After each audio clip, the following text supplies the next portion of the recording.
Hello, everyone. I am so happy to welcome Janice Ho to the Coupley Relationship Advice podcast. Janice is a therapist in training and the host of the wonderful Soul's Work podcast, where she shares her life experiences and resources on topics such as healing from trauma, addiction, connecting to our intuition, and improving our relationships. Janice is pretty special. She gets super open and vulnerable about her journey, and by doing so, she becomes an awesome guide and a friend to help us all improve our lives and become our authentic selves. Finally, Janice is a singer, traveler, farmer, editor, and we always have the best conversations. So, Janice, welcome to the show. Thank you, Tim. Wow, can you do that as a recording for my podcast intro, please? That was amazing. Yes. Thank you. Thank Absolutely. you. I'm so happy to Absolutely. be here with you. Janice and I have done back-to-back conversations. So yesterday I was on Janice's podcast. Today hmm she's on the Coupley podcast. So Yes. I'm And I glad that said you're I said I'm here. nervous because I'm usually not the one in the hot seat. I'm usually the one grilling the other person, but I'm so excited to be here and have this conversation with you. Like we always have so much fun talking about these things. So yeah, let's do it. Let's get into it. So I really want to, and look, for the Coupley audience, you guys are probably going to go and listen to a bunch of Janice's episodes and learn a lot of this, but let's get into the story, Janice. How did you get into this space?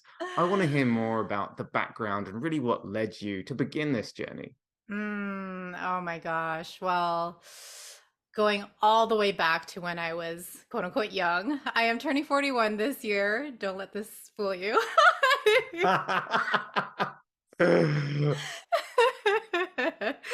Yes, yes. So going back to when I was very young, I've always been so interested in quote unquote self-development and self-improvement.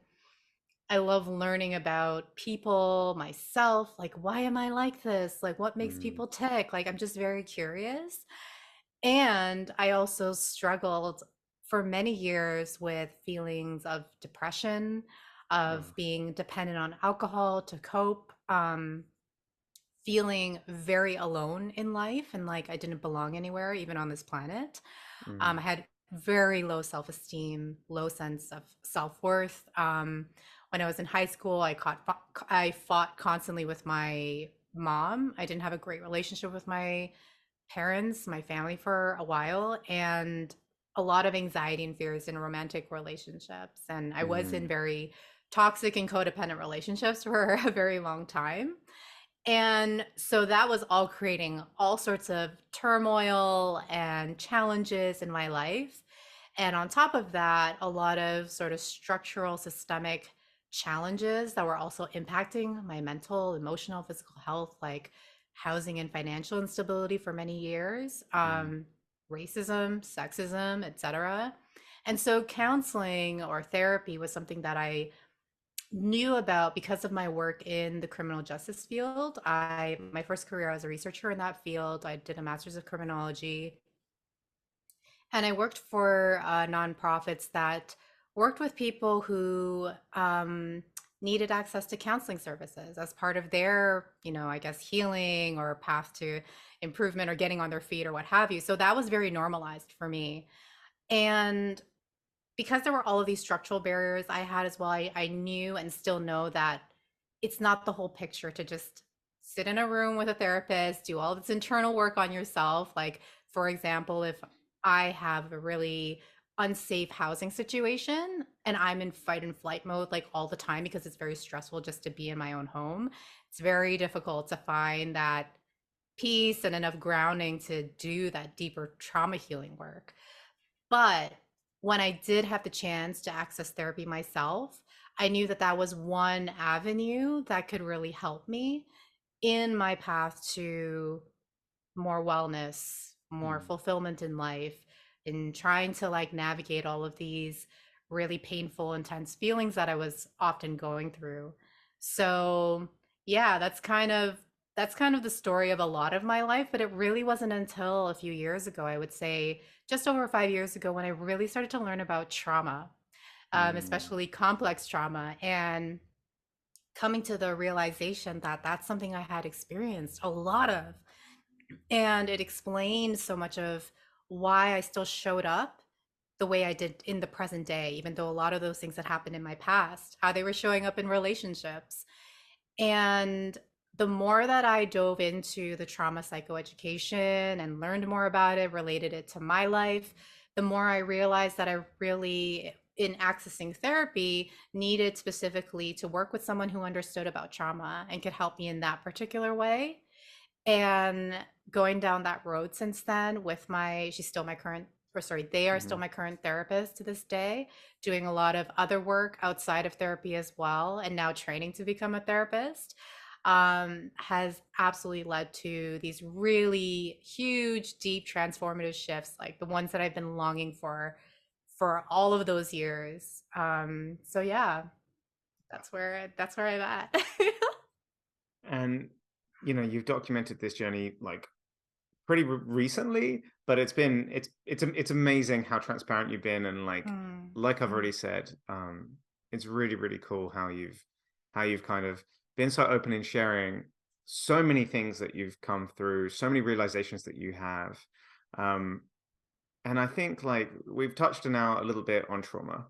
mhm. Both you and I have a background in kind of the nonprofit world. So for me, you studied the criminal side. I was on war studies, so I was on the conflict side. Ah, And like you, I know that like you worked with folks affected by that, and I worked with young unaccompanied asylum-seeking youth in the UK. mm, And these kids were coming from war-torn countries. mhm. Talk about coming to a country with trauma. Wow, like big. Yeah. This is like, and I think the same with people who have been impacted by who are in the criminal system, Mm, or also often affected by trauma.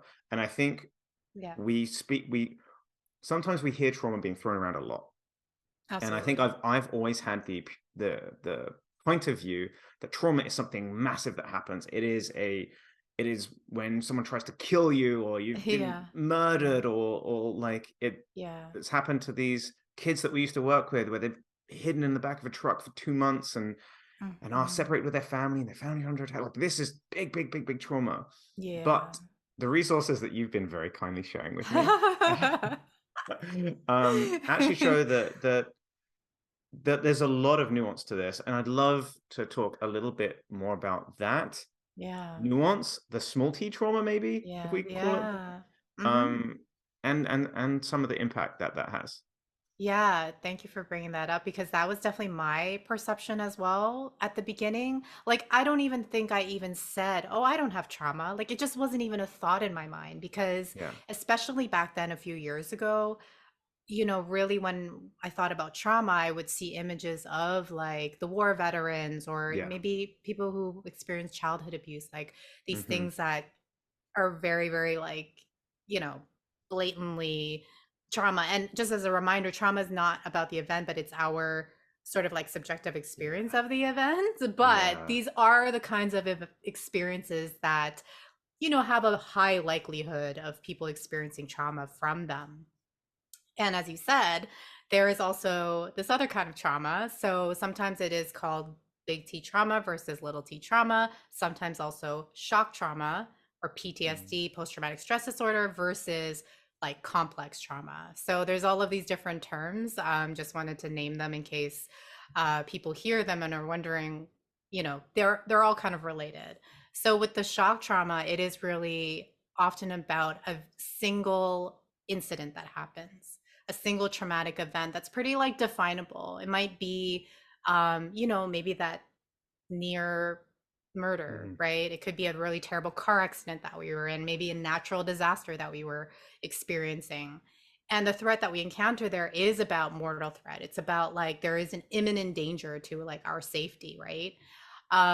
By the way, I'm getting a lot of these things, these definitions from the book, one of the ones that I reference to you, The Practical Guide for Healing Developmental Trauma, by Lawrence Heller and Brad Kammer, because they do very nicely delineate between the two types and the different impacts. So with complex trauma, It is more about these maybe smaller ongoing like series of events, even though like a quote unquote small event might still feel like very impactful for us, right? But it's about like the chronicity of these things happening to us that we experience as traumatic that often go on over time that is what really impacts us. And one of the differences that the book explains between shock trauma and complex trauma is that where the shock trauma is about like this attack on our like imminent safety, it's a life and death kind of thing. The complex trauma is more of a threat to our sense of self, to our structure of self. And a really defining maybe characteristic of the impact is that there is often a shame and Mm, self-hatred that comes mm, along with like the way we internalize complex trauma. right. And so then that makes a difference potentially to the healing approaches, whether we experience shock trauma or complex trauma. When we're looking at how do we heal that, there might be some parallels for sure. There's overlap, but there can also be different kinds of healing approaches that work better for one than the other. Okay. So, yeah. What are some examples of this complex trauma? Just to bring it to life for folks Yeah, listening. yeah. So, complex trauma, for example, and this is a very common one, especially in our society today, which is that maybe growing up, our parents gave us all of the material kind of things we needed. We never really like had a lack for good food and clothing, and we lived in a nice place. They made sure we had our extracurricular activities, all of these things, right? But when it came to holding space for our emotions, Right. when maybe we were in pain about something, emotional pain, and we cried and we, just needed to be held, we did not receive that. And Mm, those things are such human core needs that we have and that are important in our development, right? That I think is oftentimes lacking. And it's, all of this conversation is always, I try to return to, it's not to blame parents, right? Because oftentimes we just pass down what we learn, right? right. So it's more about like just becoming aware of perhaps this has been a pattern and how can we now maybe attend to some of these things that weren't given to us when we were younger that we don't want to keep passing down as well. And I mean, it leads naturally. What are some of the things that we can do to tend to this stuff? Yeah, I mean that's so I mean I was gonna say it's so complex, but like but I really mean that because with complex trauma, I feel that over time, it starts to bleed into so many things. Right. There is the impact on our sense of self, our Hmm. emotions, our ability to like, as we call like self-regulation, right? Like our ability to manage when we have intense feelings and sensations coming up within us. There is the impact oftentimes on our physical health, because if we are oftentimes in dysregulation and we have all this like unresolved trauma that can often lead to certain physical illnesses.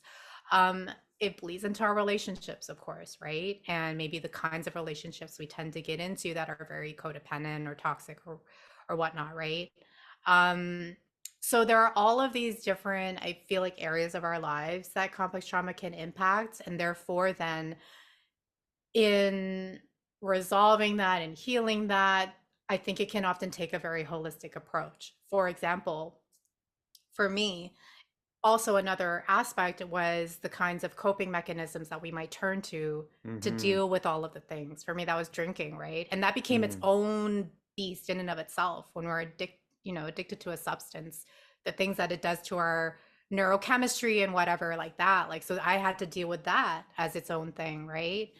Relationships, learning to choose different relationships, unlearning all of the patterns and we talked about this on my podcast yesterday Yeah. of like unlearning all of the default responses that led me to continually be in those patterns with people who just continually like activated my trauma wounds, right? And then a lot of the internal work that I've done through therapy and going back to this idea of there is a threat to the sense of self And the ways that we internalize things like complex trauma um, is often like telling ourselves that we are bad, right? That Mm. we are the ones to Mm-hmm. blame for what is happening. That's where a lot of the shame comes in and the self hatred. And as well, what happens is that we often tend to cut off certain parts of ourselves, right? Yeah. The parts of ourselves that we feel are perhaps like creating this unsafety. For example, anger is a huge one, right? So, anger is such a valid, normal way to express when the environment is not meeting our needs, right? It's a way to say, my boundary is being crossed, I'm being violated, this is not okay. But a lot of times when young people express anger, they're met with like Yeah. more anger, they're met with punishment, maybe they're met with don't be angry, like that, Mm-hmm. wanting to placate that person. And so for me, that was the case. I got punished a lot if I wanted to express anger. And so I learned to cut off my anger. And so in healing, a lot of my work in therapy is to reconnect with those parts of myself that have been sort of like exiled or repressed, and to bring that back so that I can be like my whole self, so that I am not like compartmentalizing myself to only show up in one way that is going to like be pleasing to others or not Mm-hmm. cause conflict, or all of these things that I've learned I have to do in order to be in relationship and be okay. But to be able to bring these cut off parts of myself, to hear them finally, to give them a voice, to cry a lot and grieve a lot, because I find that a lot of the trauma healing work is about grieving these um, lost moments that we didn't get, grieving like the care that we didn't receive. And yeah, I mean, I'll stop there. I could keep going, but that's so much about, for me, bringing myself back into wholeness. And you recommended me a book which I have, which is I think it's No Bad Parts. Yeah. And then this is Mhm. around that internal family systems. Idea being that you have all of these parts inside you that you have been cutting off, not listening to, repressing. Um, and the idea is to get back in touch with them. Yeah. And What did it bring up for you? Like, did you kind of notice, like, oh, yeah, been cutting off that part? I'm definitely still working through it, and Yeah. I'm still really trying to think about this, like changing my mind around how I view this, because Mm. I've still come to it from this thing where I was like, well, like mm, these the people that I worked with at the beginning of my career, right? How can I compare anything in my life to what they've gone through?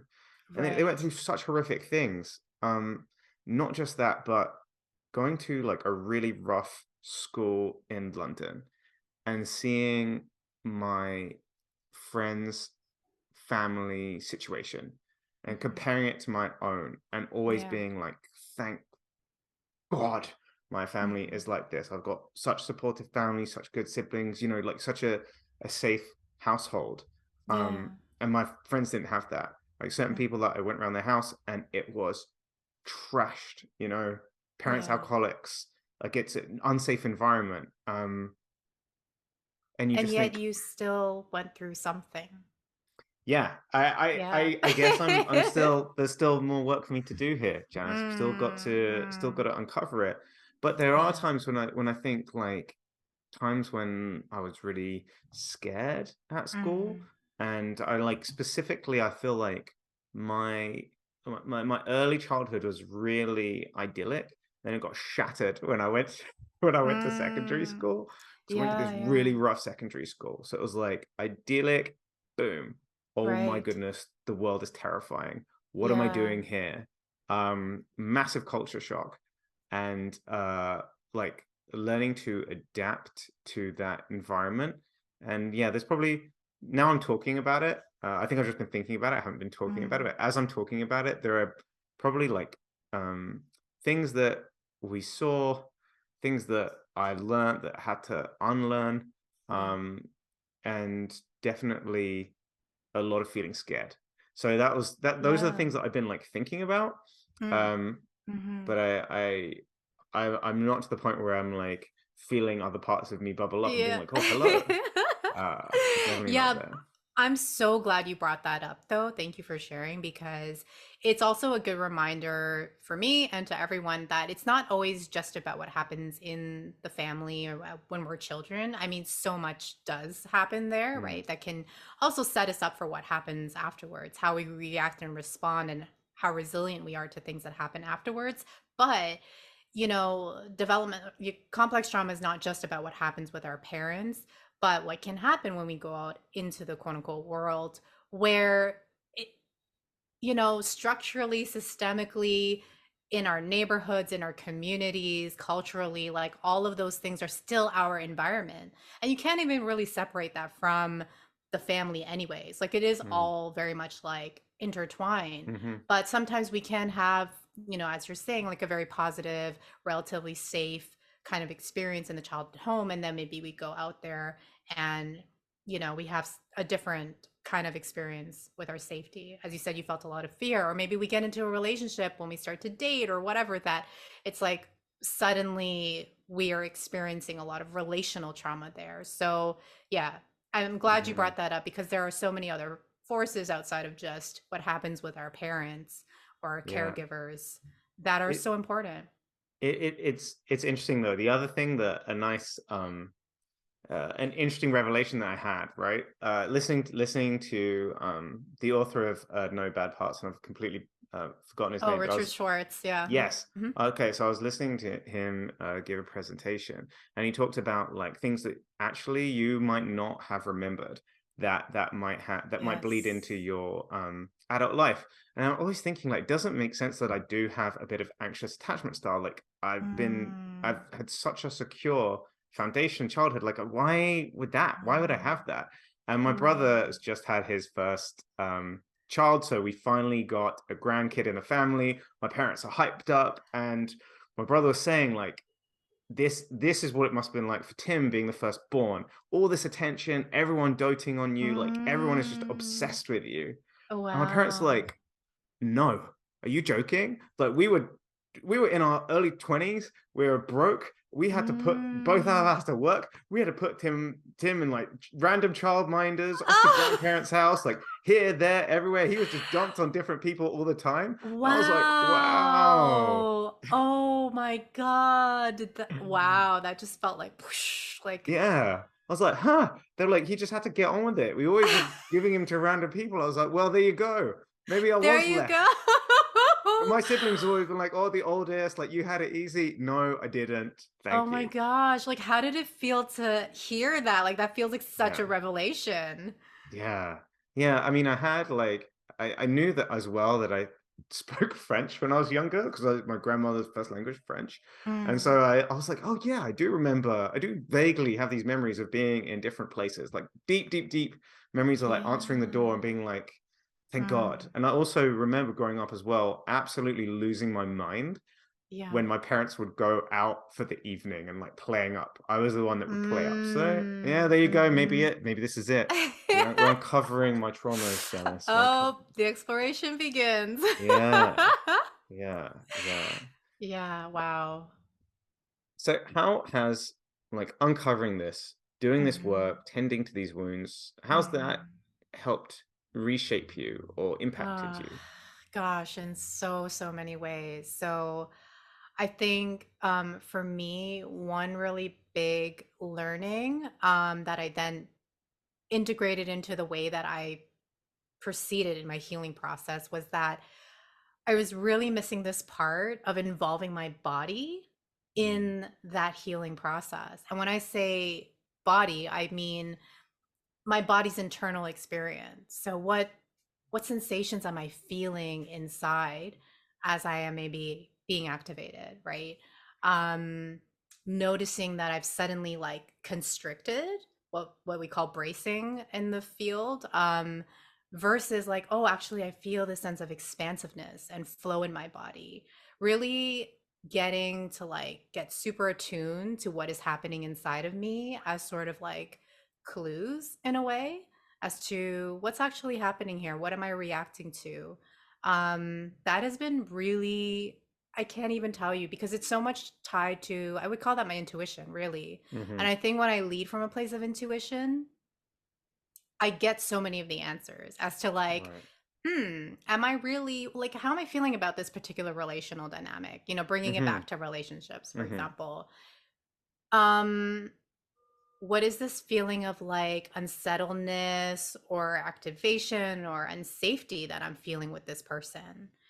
And to learn, oh, this is like next level, but to discern, even though I'm feeling a bit of emergency mode right now, how much of that is touching into an old wound of mine and this is just like a trauma response, and or that there is really like a need present for me here to, for example, walk away or to assert a boundary or to just have a conversation about like, hey, I'm feeling really off about this, like, can we talk about it, right? And so, and then also sometimes because when someone goes through a lot of trauma, for me, I was in hypervigilance mode all the time. So it's kind of like anything could be perceived as a threat, like very easily, that sort of hyperactivation. And so learning that when I'm in a situation that once upon a time I might have seen as unsafe, maybe I'm just literally trying to connect with someone, but that vulnerability that's involved is like very Hmm. hard for me to like stay with, that I can learn to kind of like take that pause, come down in my body to know that I'm actually safe with this person so that I don't miss out on a chance of like connection, right? And Hmm. deepening intimacy and proving myself wrong that like I'm not alone, that I do belong. So, I mean, so much more I can say about the body. I've talked about this a lot on my podcast, but really coming back into my body and especially moving away from this idea that it's all about our minds and what we think. And I get on my soapbox a lot about this. You might know this, Tim, but like, I just get really frustrated by like the so-called wellness world Hmm. and this very dominant message of like, just think positively or shift the Right. way your mindset works and, tell yourself all of these positive things. And it's like, when I learned about the trauma psychoeducation and how much more nuanced it is and how much more the body really plays a huge influence when it comes to things like complex trauma and developmental trauma. Tim, I was pissed. Like I was actually like mad. And I get mad still because it's like I was missing all of this valuable information Hmm. about how I could approach my healing, right? I was just trying to think my way out of things. And when it didn't work, I felt shame because I wasn't like quote unquote doing it right. So I would say that shifting to this body based approach, like, and combining the two, body and mind relationship, has really impacted me to take a more holistic and effective approach. I think that's really Yeah. important. Yeah. I love that you talk about this sort of wheel. Maybe it's not a wheel, but this idea of this tree where it's like, okay, I feel something in my body. What's that feeling? I'm going to Mm. now think about it. And you branch off because a lot of people say, I don't feel good about something. They take it to their mind. They're like, it's my partner's fault. And then they will Yeah. blow up at their partner, right? So many of my Yeah. early relationships and so many of the problems from the folks that we speak to on coupley, they feel something's off and they think, well, I can't have done anything wrong. I know I haven't done anything wrong. Therefore, this is all my partner's fault. They're not doing Yeah. this. They're not doing that. And hey, sometimes it is your partner's fault. Yeah. Sometimes, right? Yeah. Yeah. They've touched a wound. Sometimes it is something that you need to think about because it's actually in you. It's Mhm. not. It's kind of hard to say that. It's not popular to say that. Be like, oh, you might be the problem, Yeah. but taking these feelings is still valid. Your feelings are still valid. You take them up to your mind, and then we can start looking at them. What is the process that you do with Yeah. that? So you're feeling Mhm. uncomfortable about something. Yes. You're taking it up, and now you're thinking, how do you do this? Because I've got my way of doing Yeah. this, and I'm really curious to hear how you do it, and so we can give our audience I an love that approach. you're bringing this up and implying it into relationships because that is ultimately so much of what this work is about and Mm, has been about for me. And what you just described related to what I was saying about discerning between those different mm, things when you're feeling the sensation, and the default before would have been just to like go at your partner at it because it's like, I yeah. feel like shit. you've done something to hurt me. Like, this is your Yeah. problem. So, as an example, like I've been working a lot through discerning between my anger that's like very grounded. And again, as I said, anger is often a sign of our boundaries. And maybe my partner did do Hmm. something quote Hmm. unquote wrong or that crossed something for me. And that between like what I call rage, like my rage. I often think about it as my rage monster when I do internal family systems therapy work. That Yeah. rage part is called my rage monster. It looks like this crazy cartoon tornado almost that is just like spinning around and whatever. So let's just say, for example, that something happens between me and my partner where maybe I feel like they're not meeting me where I need to be met. I'm feeling very unheard. I'm feeling unsupported. And I'm just sitting here by myself, like just stewing. And I'm like, if I really tap in, I can feel that rage monster going. It feels like this white hot anger in my chest. It feels almost like a pain. Like if I keep at it for too long, I'm gonna actually feel sick, like physically Hmm. sick. Um, and it's very difficult for me to have compassion for this person and to see their Hmm. humanity in any of this. I am totally in persecutor mode. It's very Yeah. much like I'm on this pedestal, like Yeah. I'm doing all the things right and I've asked for XYZ and you're Straight not up doing. there. Awesome. Putting yourself on a pedestal, sitting up on that perch and lecturing people. That was my default. Loved it up I there. know, right? Like we're doing all the things. We're doing all the Hmm. work on ourselves and trying and communicating. So like what's this person's problem, right? So Weaponizing the work. Oh, we'll get into that later, but yeah. Yeah. I love that. That needs to be a hashtag. Yeah. So when I notice I'm there, Mm. that is the sign for me to take a pause. Right. That I know that sometimes I can be compelled in that moment to communicate how I'm feeling because I feel so right in what I'm feeling. But I know that if I do, it's going to come out very attacking, very Mm. defensive, very one way, right?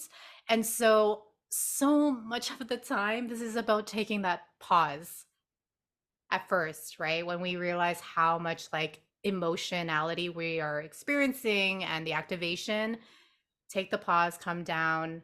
Maybe I will ask for space, right? I don't have the capacity right now to really talk about this. Like, I just need a couple days and then let's reconnect.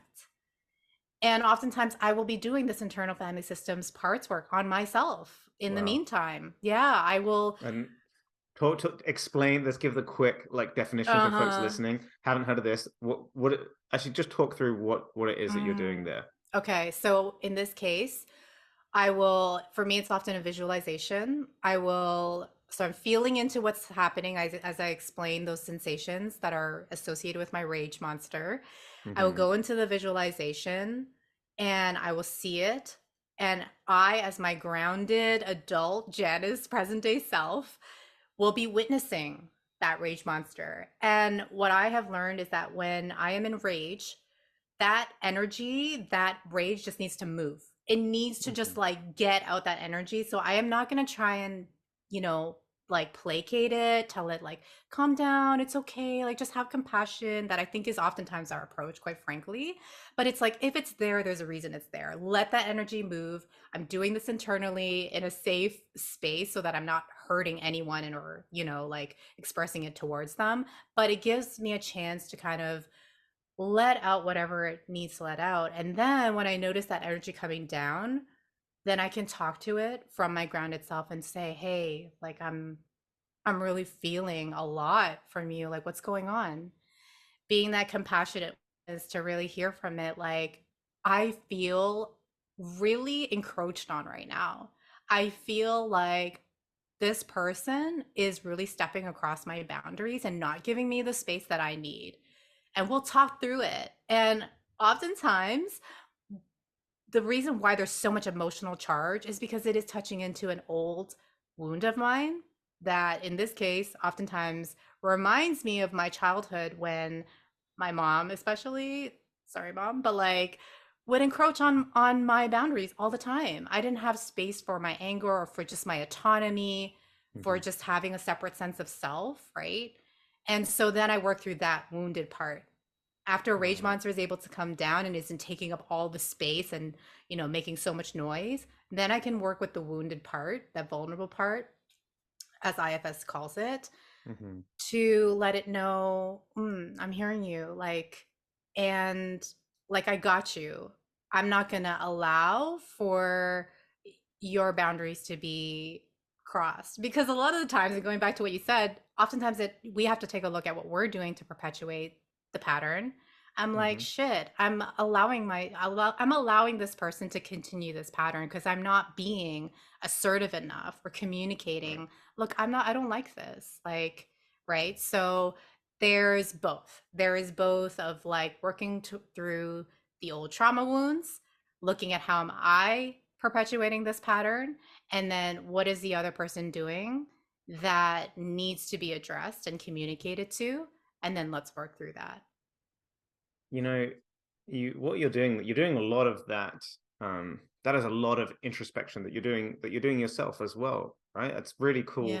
to actually do that and then be able to then come back to your partner when you have a deeper understanding of what it really is, and you Hmm. know the parts that are old parts of yourselves that you built up to protect yourself when you were small, when you were growing up, Hmm. and might not be as useful for you are as useful for you in the places that you're going or where you're trying to get to.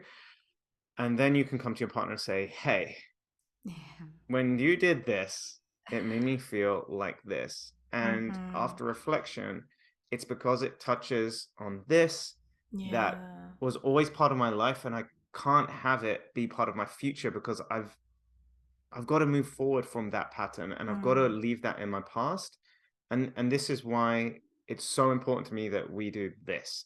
And for people Hmm. listening, like when you get activated, if you are pissed off, and it seems like it might be something small, or you go for your partner and they look at you like a deer in the headlights, and you think, oh, wait a second, maybe I've got some me stuff in here. It's Mm. really powerful to do like do Yeah. this practice that Janice is saying, take a second to pull things up from within. And we all have these defenses. We all have these characters inside us that play different roles and do different things for us. Yeah. And Acknowledging them mhm. And I just is wanted to add important. that, like, I wasn't able to be that grounded adult self um, Mm, at first. I needed to do this with my therapist. And she was that mm, person for both me and my parts, my child parts, yeah, because I yeah. was so, what IFS calls, blended with my parts. I was constantly acting from that child place and I couldn't separate. And it was only after working with her for a long time that I was able to build up my own capacity to be that person for my young parts. And so it's absolutely a process. And there is even times still where I'm like, oh, I got to bookmark this one and I can't do this on my own. I'm going to wait till my next therapy session. Yeah. Because when we have spent like almost our entire lives, if not our whole lives, cutting ourselves off from these parts of us, it can be so hard to relate to them. It can be Yeah. so, we will just often go back into those protective mechanisms of like, oh, I don't want to look at Hmm. that, or I don't want to feel what that part is feeling, right? So it can really take that, deeply grounded, compassionate witness who can be a therapist, to help us in that initial process until we're able to, really come into a lot more compassion with our parts, to, be able to be that loving, attuned presence to them that we may at first, because of all of that shame and self-hatred, are not able to. You are now training to become a therapist, which is so cool. You're going to be such an awesome therapist, Janice. Really excited for Thank you. this this journey. And Mm, what are some of the things that you're learning now? You've been in this space for a while, but what are I some are you know. learning new things? Like what are the new Yeah, things that you're yeah. learning as you get officially trained? Oh my God. Tim, so much of what I'm learning in this first year is like just building on everything that I've already been learning about, talking about on the podcast, all the stuff on Mm. like leading with the body, tuning into the body, making space for the grief, being the compassionate witness, like, um, bringing so much more awareness to what, and in Gestalt therapy, which is what I'm training in, we call it our Yep. creative adjustments protector parts in IFS, bringing so much more awareness to what those protective mechanisms are that often block us from deeper connection and intimacy and just like our own authenticity, right? And from that space of awareness, just being able to make more choice. And you know what? That choice might be, I'm going to stay in this place of protectiveness because I don't have the Hmm. capacity right now to step out of that, but we can perhaps communicate it like we were talking about yesterday, right? When someone is in that need to just process on their own, but can Hmm. we be aware enough of what's going on with us to communicate that with the other person? And on that note, I would say one of the biggest learnings, at least in the framing of it, has been about being more transparent about my process Right. versus coming from a place of defensiveness, which is something we're like evaluated on as students. And I think we talked about this before, Tim, like some examples of that, where being transparent about my process really means like communicating totally like authentically and honestly, like what is happening for me Right. internally at the deepest level in terms of how you impact me, in terms of how I Hmm. feel right now in relationship to you, perhaps, right? And so sometimes what that could sound like is maybe, I felt really unheard, when I was sharing that really important thing with you and I was feeling a lot of distress and I wanted to go to you for support. And when I shared, you just sort of like, I don't know, I felt diverted the conversation to something Hmm. else and you just started talking about the thing that happened in your day and I felt really left. Dismissed. Yeah. Yeah, and I just really wanted to share that with you because I felt really sad. And to ask the next really uncomfortable question, which is how do you feel hearing that, to Yeah. receive and then to have the ongoing dialogue. Or sometimes it's not about conflict and it's about saying, Tim, I really enjoy our conversations. Like whenever we get into these talks about self-development and therapy and healing and like podcasting, it's like you get this look on your face where like your eyes light up and you get this smile that's like so joyful, and it really, I don't know, it just makes my heart feel very full. I get very excited, I feel really inspired, and I just feel very like grateful for our time together and our conversations, instead of saying, hey, it was great chatting with you too. Yeah. That's great. Look at Which that. can be a form of defensiveness. Defensiveness doesn't Yeah. just mean being like avoiding criticism and getting that kind of defensive, but it could Yeah. just be being protective of like, oh, I'm not going to be that Yeah. vulnerable with you because maybe Yeah. you're going to think it's too much or whatever. Yeah. But then look at the difference in terms of how you probably felt in hearing the two versions. Yeah. It's like, Yeah. it really, doesn't make room for more of that deeper connection. And another example, because this is coming to mind, I was like, I've been in a lot of grief with one of my partners leaving recently. And for me to say to that person, like, I feel really sad, like, I miss you, like, I really feel a lot of grief coming up for me, a lot of tears. I could be in my defensiveness and not say any of that and just play it Hmm. cool and be like, I'm fine, right? Because maybe I don't want to put that on him. Maybe I don't Yeah. want to feel like I'm burdening him somehow. But one of the biggest things I've learned in the training program is to really let go of managing other people's emotions and feelings, which is actually, I think, a very difficult thing for a lot of people who are training to become therapists, because oftentimes Yeah. we are in that rescuer role. We've played that Yeah. rescuer role for our whole Yeah. lives. And rather, it's about allowing that person to be in their autonomy and agency of responding however they're going to respond, and Mm. knowing that it's not about me, it's not personal, right? And that no matter how they reply, even if it is to make me feel like, oh, that was too much, Yeah. I didn't feel uncomfortable with you sharing so vulnerably, that I'm going to be okay, right? But for me to be able to share authentically about how I feel is one of the most freeing experiences that I feel. Once I can be with that and practice that, I can't really go wrong, And Yeah. the people who are not going to be able to stay in conversation and relationship with me in that way, they will filter out, Yeah. and it will make more room for those who can. And, like thinking about relationships, because I always think about that with you and coupley and all Mm. of that, it's like, what really makes for a deep relationship and what really like creates like intimacy? There's so many aspects of that, of course, all of the things that we can do together and explore together and learn how to communicate together better. And I think part of it though is also going deep into like what's actually going on for me and how do you impact me and how do you make me feel, and for me to like share that with you. How can you go any deeper than that? I don't even know. you I know mean, this is true emotional intimacy. And I think like this is I mean, the way you've put this is so beautiful, right? This Mm, is the really powerful things in friendships, in relationships, in families. If you have the courage yeah, to say this stuff, even to your partner, we have people who are together for years and they yes, never voice how they truly feel or the appreciation that they really have because yeah, they are scared and yes, they're in a committed relationship with this person. They still don't say it. They say, "Oh, well, they know how I feel." mm-hmm, But mm-hmm, if you push them, if you say, "Hey, what are words from your partner that you'd love to hear?" Well, if your partner was to write you a letter, what are the things that you would love to hear? People want to hear how their partners really feel. They want you to mm-hmm, put some meaning into it. They want it to come from the mm-hmm. heart.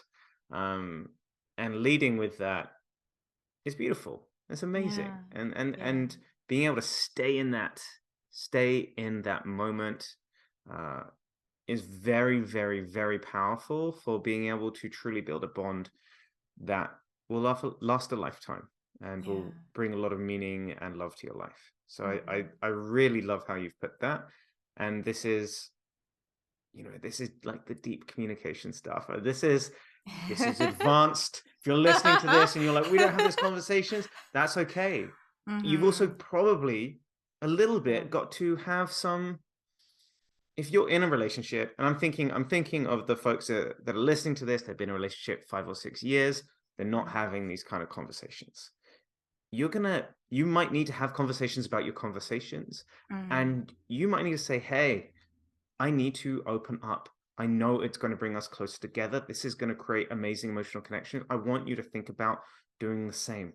For the guys, we have to dig a little bit deeper. We have to crack open the chest of feelings that we stuffed inside. We have to pull some of this stuff out. And it's very brave to do that. It's not mm, weak to do that. It is mm, brave to do that. And I think a lot of men we have computed that showing our feelings is weakness, because sometimes it is, mm, sometimes it absolutely is. mm, You mm. get emotional, you are a victim, you're going to more likely to be picked on, bullied, attacked, and there's And also like sometimes this not supported and not emotionally. supported. Yeah. Because I really want to also emphasize that, like, a lot of times it's like we intellectually know that we, quote unquote, should be more vulnerable and open and communicative.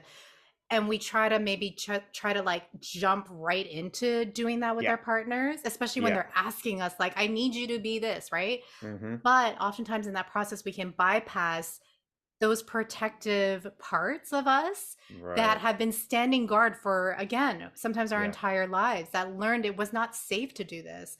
And so I think that there also has to be this compassion and also tending to attention to the reasons, the blocks towards just being able to leap right into Yeah. vulnerability and openness and stuff like that. Because if we don't do that part and go maybe really slowly into it and feel that there is truly support for Mm, those protective parts to, at ease, right? If they don't yeah. feel there is truly support there, they are not going to ease up for good reason, right? And so what supports do we need in order for us to shift a bit, right? For to take maybe just that baby step at first, to Hmm. try something new, to maybe open up just a crack, Hmm. and then to see, oh, okay, actually we do have support, it wasn't as bad as I thought, and now maybe we can open up a little bit more.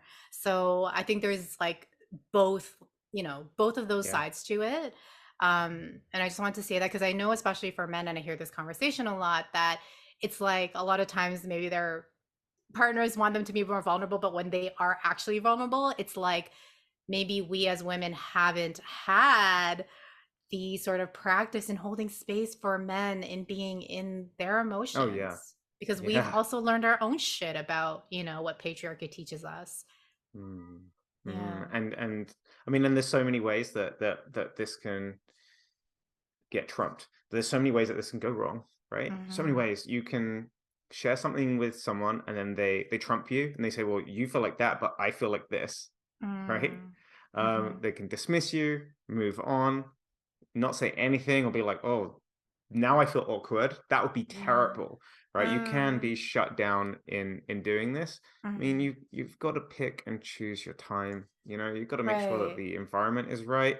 You can preface it too and say, hey, I want to say something important, and Mm. then Mm. open the gates, try it, and see how your partner receives it. And then also you can give them feedback and say, hey, I Yes. just tried to do this and I'm feeling like, just like you told us before, I'm feeling like you kind of dismissed me, or when I shared this Mm. with you, I didn't feel like you took it on. I felt like you trumped me, and Mm. that makes me feel a little bit dismissed, right? Yeah, I Again, love that. Hmm. super advanced relationship stuff, but that's what we're here for. We're here to be the We can best. do it. Yeah. Yeah. And what else has helped you to feel supported in maybe being more vulnerable as a man in this world that we live in? I think, look, I think there's another unfortunate truth is Mm. that you can't skip to this stuff as well, right? Even Mm. if you're listening to this and it's like the early stages of your relationship, it's still going to take time because like this is what I was thinking when we were talking to Janice. I was like, you know what? There's a time and a place. Like if a guy starts pulling really big stuff out on like a first date or early on in the Mm. relationship, it can feel a lot. Feel a lot. Gotcha. It's Yeah. too much Yeah. actually. It's gonna feel too Mm. much. I'm almost certain to say that in most of the times it's going to be too much, right? Mm. Mm. Maybe we can debate that. Right, But right. later on in the relationship, when it's safe, when it's real, Mm. when it's serious, as you're looking to deepen it, Mm. it's it's unfortunate that you're going to have to develop this new skill set, but tough shit. You have to figure it out. Um, and I think at that point is when you have to start opening. You have to start opening up, otherwise your Mm. relationship is not going to deepen. It is if you're not growing, you're sinking, right? Mm. If you're not maintaining this relationship as a ship, it's gonna sink. Yeah, Um, so I'm really hearing for you that like you need that time and like experience, ongoing experience with this person to build enough safety for you to really open up and share like the big stuff. mm, Yeah. hmm Is that yeah, right? Yeah. absolutely, yeah. And I Yeah. think, I mean and that's, but in terms of like, in terms of doing it, in terms of opening up, in terms of being vulnerable, I think it's just like preface, say what you want to say, and test and then give Mm. feedback. So it's a case of like after you've shared something with someone, if it's big, if it's something, a big feeling or a complaint or whatever it is, as well, you've got to say thank you, Mm. or you've got to give the feedback that you didn't feel like your partner really heard you. And like Yeah. the biggest complaint we have from couples, Janice, is communication. People don't Mm. feel like they're being listened to, Mm. and so I think like following that little template is a nice way of getting into the practice of opening up. Mm. Mm. I love that. Ooh, so much. It's so hard, but it's like so worth it to do the work, I feel. Absolutely. Well, Janice, this has been fantastic. Thank you so much. What a great Thank you. conversation. Thank So, you, in Tim. closing, what's your year looking like? What is coming Mm. up for Janice Ho? Where can the people listening to this find you? When are you taking on clients? Tell us all this stuff. Oh my God, I won't be taking clients until like at least 5 years from now, probably. So it's gonna be a minute. But the season 4 of the Souls Work podcast is like dropping next week. I think by the time this episode airs, it'll already be out, so you can check that out. We're gonna be on YouTube for the first time. So find us there or on any of your favorite podcast platforms, Spotify, Apple Podcasts, Google Podcasts. Subscribe, rate, review, all the things. And then you can also follow me on my therapist training journey on Instagram at Janice Ho Counseling. And I'm also at Janice Ho Images if you want more of like my personal life, travel pics, and lots of updates on the podcast. So yeah, that's me and would love to connect. Amazing. Janice, thank you so much for coming on. I really appreciate it. Thank you, Tim.